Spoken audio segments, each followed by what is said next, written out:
निरअहंकारिता में जीने का सूत्र क्या है। आओ पहले जानते हैं अहंकार क्या है। अहंकार के 7 मुख्य लक्षण बता रहा हूँ। पहला, मैंपन और मेरापन अहंकार है। मैं महत्वपूर्ण हूँ। मैं को स्थापित जहाँ जहाँ कर रहा हूँ, मैंने ये किया, मैंने वो किया और मैंने इतना महान कार्य किया।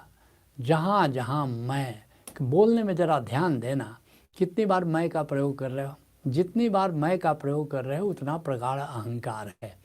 और मेरापन, जहाँ जहाँ मन का संबंध जोड़ रहे हो, ये मेरा मकान, मेरी पत्नी, मेरा परिवार, जहाँ जहाँ ये मेरा है, समझ लेना कि अहंकार है।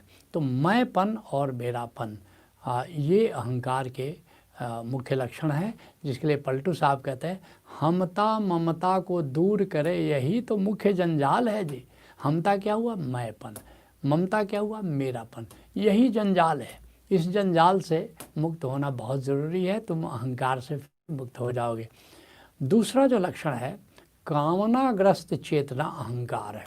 अपेक्षाएं तुम्हारी, दूसरे मेरे लिए क्या करें क्या नहीं करें, ये जो अपेक्षा है, ये जो कामना है, ये दिखाती है कि तुम्हारी चेतना अहंकार ग्रस्त है। और इसीलिए अष्टावक्र कहते हैं कामना जीत लेना बड़ी जीत है, साधना की सरलतम यही रीत है। कामना को जीत लेना, निष्काम हो जाना, ये बड़ी अच्छी साधना मानी जाती है, क्योंकि कामना अगर तुम फतह कर लेते हो तो अहंकार को भी फतह कर लेते हो। जो तीसरा लक्षण अहंकार का है कि अहंकार का संबंध दूसरे से है। तुम्हारे ख्यालों में दूसरे कितना रहते हैं, इस बात से जान सकते हो कि तुम्हारे भीतर कितना अहंकार है। हमेशा दूसरे का ख्याल, तो दूसरा का ख्याल अहंकार का द्योतक है। जो चौथा लक्षण है, दूसरे मेरा सम्मान करें, अदर शुड रिस्पेक्ट मी, सम्मान की अपेक्षा है। तो इसका मतलब ये है कि तुम्हारे भीतर अहंकार है। और पांचवा लक्षण क्या है? दूसरे मुझ पर ध्यान दे। बहुत से लोग ध्यानाकर्षण प्रस्ताव पारित करते रहते हैं, ऐसी हरकतें करते रहते हैं ताकि दूसरे उन पर ध्यान दें। तो अगर ध्यान, दूसरे का ध्यान खींचने की मन में आकांक्षा है तो समझ लेना कि मामला अहंकार का है। जो छठा लक्षण क्या है? दूसरे मुझे महत्व दे, महत्वाकांक्षा, रिकॉग्निशन दे कि हमने क्या किया, हम में क्या गुण है, कि हम अच्छे वक्ता हैं, कि हम धनवान हैं, कि हम शक्तिशाली हैं, कि हम ऊंचे पद पर रहते हैं। तो ये सोचते कि दूसरे मुझ पर ध्यान दें, दूसरे मुझे महत्व दें, तो इसका मतलब है कि अहंकार विद्यमान है।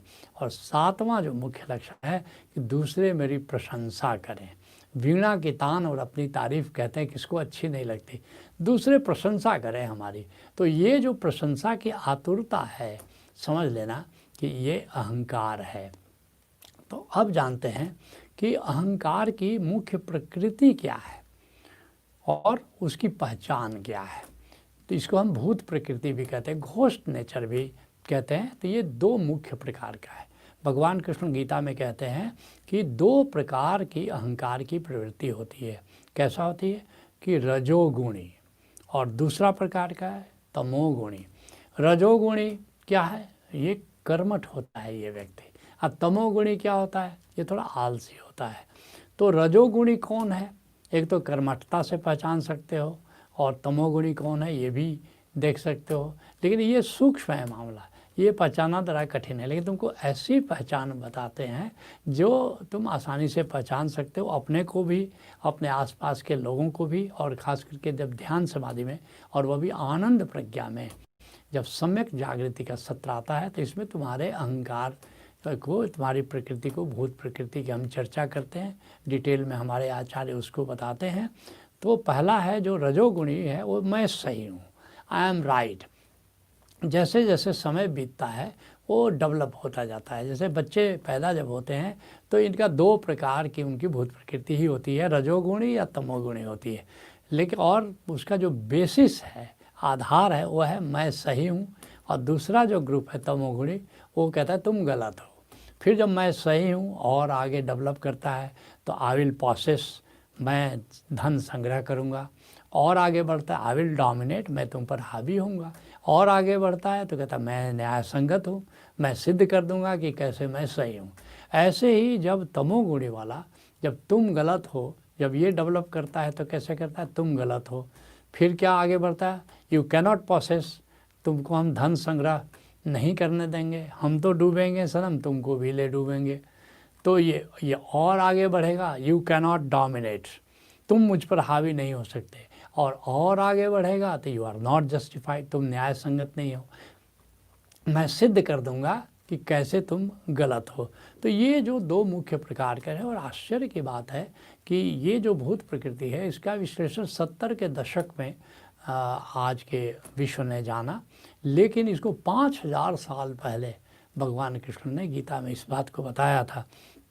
तो ये अहंकार की हमारी प्रकृति है।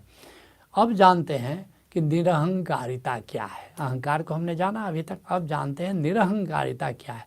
इसके भी 7 मुख्य लक्षण हम बताते हैं, जिसे तुम जान सकोगे कि तुम निरहंकारी जीवन जी रहे हो, कैसे जी रहे हो। पहले तो जानो कि निरहंकारिता क्या है। पहली बात कि सतोगुणी होना है, अर्थात कि हमारी चेतना संस्कार से मुक्त हो जा सकती है। अर्थात पहले अहंकार कैसा होता है, रजोगुणी और तमोगुणी, लेकिन सतोगुणी तुम जन्म से नहीं होते। सतोगुणी हमारी संभावना है, हम कल्टीवेट कर सकते हैं। कैसे कल्टीवेट कर सकते हैं कि जो बचपन से नाना प्रकार के संस्कार हमारे भीतर डाले जाते हैं, कुछ परिवार के लोग डालते हैं, माता पिता डालते हैं, कुछ शिक्षक हमारे डालते हैं, कुछ समाज के लोग डालते हैं, बहुत सारे विश्वास, अंधविश्वास, बाइकॉटरी, बहुत सारी चीज़ें डाली जाती हैं। तो संस्कार से मुक्त हो जाओ एकदम से। तुम्हारी अपनी मान्यताएं हैं, उन मान्यताओं से अब जीवन मत जियो। अब जो तुम्हारा अपना अनुभव है, अनुभव से जीवन जीना शुरू करो। दूसरा क्या है लक्षण, अहंकार मुक्त चेतना। अब मैं और मेरा तुम्हारा प्रगाढ़ नहीं रहना है, न तो मैंपन में जी रहे हो न मेरापन में जी रहे हो। जब मैं कहता हूँ नहीं जी नहीं रहे हो, इसका तो डिग्री की बात कर रहा हूँ, क्योंकि शून्य नहीं हो सकता।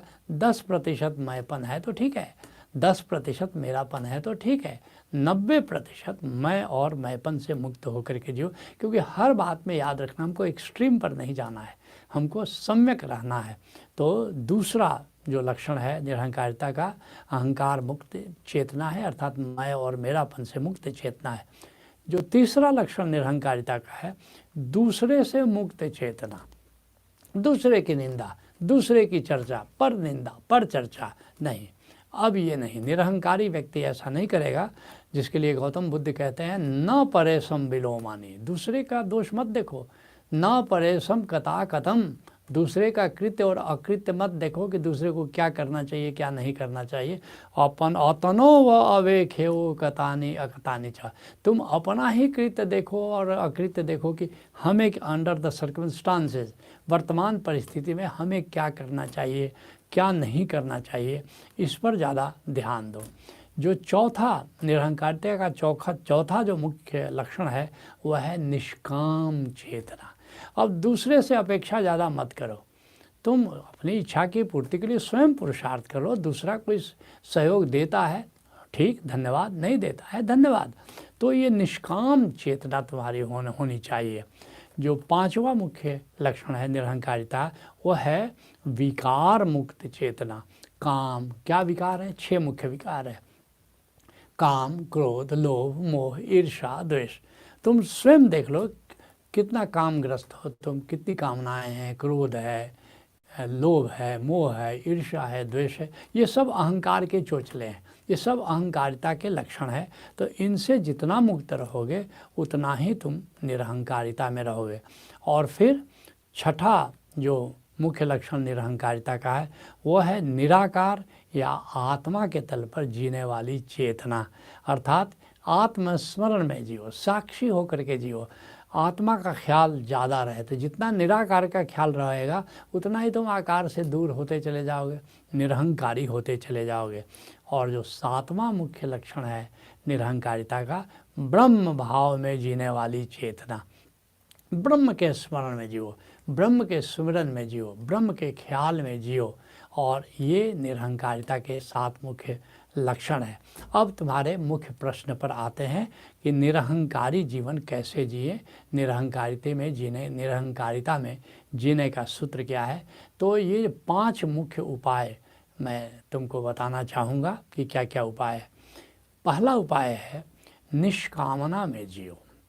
जैसा मैंने बताया कि कामना क्या है, दूसरे से अपेक्षा, दूसरा मेरे लिए ये कर दे, दूसरा मुझे ये दे दे, तो ये इससे मुक्त होना है। अब जो करना है अपने करना है और सहयोग की आकांक्षा करो, विश करो, लेकिन अगर सहयोग नहीं मिले तो शिकायत में मत जाओ। सामान्यतः हम क्या करते हैं, अपेक्षा कामना का टेस्ट क्या है कि तुमने किसी से सहयोग के लिए कहा और अगर उसने नहीं किया तो शिकायत तुम्हारे भीतर अगर पैदा हो जाए तो समझना कि वो कामना थी। लेकिन अगर शिकायत नहीं पैदा हुआ, ठीक है, ये उसकी मौज है, हमारी स्वतंत्रता है, हमने सहयोग की याचना की और उसने नहीं सहयोग दिया, कुछ तो मजबूरियाँ रही होंगी, वरना कोई बेवफा नहीं होता। तो ये अगर उसने नहीं सहयोग दिया तो शिकायत भाव नहीं पैदा हुआ, इसका मतलब तुम्हारी इच्छा थी, अपेक्षा नहीं थी, वो कामना नहीं थी। तो ये बात बड़ी महत्वपूर्ण है कि निष्कामना में जियो। इसलिए अष्टावक्र जनक से कह रहे हैं, हे जनक, कामना जैसी व्याधि नहीं और निष्कामना सी समाधि नहीं। ये कामना रोग है और निष्कामना स्वास्थ्य है, समाधि है, समाधान है। तो पहली बात कि निष्कामना में जिए। जो दूसरा उपाय है वो क्या है, स्वयं को आत्मा माने तब भी कुछ काम हो जाएगा। लेकिन असली बात है स्वयं को आत्मा जाने। कैसे जानोगे, ध्यान से जानो कि निराकार क्या है, ध्यान से निराकार में ग्राउंडेड होना जानोगे और फिर धीरे धीरे, जैसे ओशोधारा में इसके लिए 14 तल के कार्यक्रम है, ध्यान समाधि से लेकर निर्वाण समाधि तक धीरे धीरे हम जानते जाते हैं आत्मा को, आत्मा में ग्राउंडेड होते चले जाते हैं और मैं आत्मा हूँ ये गहराता जाता है। तो इसलिए ये इन समाधि कार्यक्रम के द्वारा जानोगे कि मैं आत्मा हूँ और ये आत्मज्ञान का एक तरह से इसकी नींव पड़ती जाती है। एक आत्मज्ञान होता है और फिर आत्मज्ञान का विस्तार होता जाता है। और फिर क्या करना है, जो तीसरा जो उपाय है, साक्षी होकर के जिए। ये बड़ा महत्वपूर्ण है। अर्थात तुमने स्वयं को आत्मा जाना, स्वयं को निराकार जाना। अब क्या करना है कि हमेशा उसको याद करके कर्म करना है। जो भी करो, संसार में जीना है, मैं आत्मा हूँ, ये भाव गहरा बनता चला जाए कि मैं आत्मा हूँ। इसमें क्या होगा कि संसार की लहरें तुमको प्रभावित नहीं करेंगे। और जो अभी संसारी क्या करता है, वो फल का मजा लेता है, कुछ कर्म करता है और फल अगर अनुकूल मिला तो उसका मजा लेता है, प्रतिकूल मिला तो दुखी होता है। लेकिन जो आत्मा के तल पर साक्षी होकर के जिस दिन जीना शुरू करोगे, कर्म करने का ही मजा लेना शुरू करोगे। फल मिले, अनुकूल मिलेगा, प्रतिकूल मिलेगा, वो तो अपना संतुलन के नियम से आता जाता है। आपदा संपदा काले दैवा दैवेति निश्चयो। तो दैव योग से, संतुलन के नियम से सुख और दुख आते जाते रहते हैं। लेकिन तुम साक्षी होकर के जब जियोगे तो कर्म करने का मज़ा आएगा। तो इसके लिए आनंद गीता में हमने लिखा है, जो रहता अपनी मस्ती में जिंदगी बोध की गीता है, निष्काम और निरअहंकार जो धन्यवाद में जीता है, वह बोधिसत्व है, बंदित है, उसका बुद्धत्व सुनिश्चित है। संबोधिम शरणम गच्छामि, भज ओशो शरणम गच्छामि। तो ये बहुत महत्वपूर्ण है तीसरा उपाय। अब चौथा उपाय है ब्रह्म भाव में जिए। ब्रह्म भाव में जिए, जिसके लिए संत नामदेव कहते हैं, सब गोविंद है, सब गोविंद है, गोविंद बिन नहीं कोई। सब ब्रह्म भाव में है, तो कोई दूसरा है ही नहीं, इधर भी ब्रह्म उधर भी ब्रह्म, सब ब्रह्म है। तो फिर कामना कैसी, अहंकार कैसा। तो ब्रह्म भाव में देखो, सब ब्रह्म की मूर्तें हैं, जिसके लिए शंकराचार्य कहते हैं, अर्ध श्लोके प्रवक्ष्यामि, आधे श्लोक में मैं वो बात कहना चाह रहा हूँ, यद उक्तम ग्रंथ कोटि भी, करोड़ों ग्रंथों में जो बात कही गई है, आधे श्लोक में वो बात कहना चाहता हूँ। क्या, ब्रह्म सत्यम जगत मिथ्या, जीवो ब्रह्मो न चापर। ब्रह्म ही है सब, जगत तो है ही नहीं। ये जगत जिसको कहते हो ऐसे मिथ्या तुम कह रहे हो, असल में सब ये ब्रह्म है। तो और जीवो ब्रह्मो न चापरा, जो जीव तुम देखते हो, तुम बंदर देखते हो, हाथी देखते हो, नहीं, वो बंदर में बंदर बन गया है ब्रह्म, हाथी में हाथी बन गया है तो ब्रह्म, सब ब्रह्म रूप है। और जो पांचवा उपाय है वो है ब्रह्म के सुमिरन में जियो, ब्रह्म को जानो और ब्रह्म की याद में जियो, ब्रह्म के ख्याल में जियो। जैसे ओशोधारा में 15 से 28 तक के जो कार्यक्रम है, सहज सुमिरन से लेकर के चरैवेति तक, वे ब्रह्म में कैसे सुमिरन करेंगे, कैसे उस सुमिरन को गहराएंगे, कैसे ब्रह्म से लौ लगाएंगे, उसका अभ्यास कराते हैं। जिसके लिए गुरु तेग बहादुर जी कहते हैं, मान मोह को परिहरे, जो पलटू साहब कह रहे थे ना, हमता ममता को छोड़ देवे, उसी बात को गुरु तेग बहादुर जी कहते हैं, मान मोह को परिहरे। मान मतलब अहंकार, और मोह क्या हुआ, ये जो ममता, मैंपन मान हुआ, और मेरापन ये ममता या मोह हुआ। कहते ये दोनों को छोड़ दो, मैंपन और मेरापन को त्याग देना है, हमता और ममता को त्याग देना है। मान मोह को परिहरे, गोविंद के गुण गावे, कह नानक ऐसे कोई प्राणी जीवन मुक्त कहावे। और इस तरह गोविंद के सुमिरन में जीना शुरू कर दो, और फिर देखोगे कि तुम जीवन मुक्त हो जाते हो। तो आज के सत्संग को यहीं विराम देते हैं। हरि ओम तत्सत। नॉलेज।